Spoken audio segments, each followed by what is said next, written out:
How to use EBT card at Walmart self-checkout. Let's get started. Shop as usual and add items to your cart. Ensure the items you want to pay for your EBT are eligible for SNAP, Supplemental Nutrition Assistance Program. EBT covers essentials like fruits, vegetables, seeds and plants, and etc. At the self-checkout, scan your items one by one. Separate SNAP eligible and non-SNAP items to make the transaction smoother. Once all items are scanned, press checkout.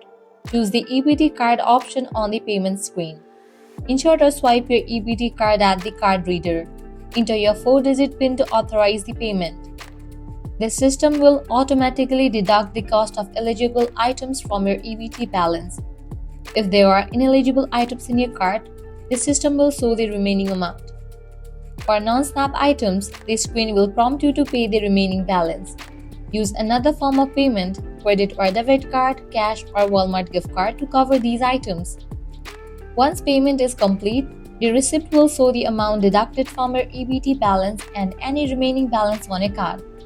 Before shopping, check your balance to avoid surprises. You can do this via your state's EBT portal or by calling the number on the back of a card. By following these steps, you can efficiently use your EBT card at Walmart's self-checkout. If this guide was helpful, don't forget to like, share, and subscribe. Thanks for watching.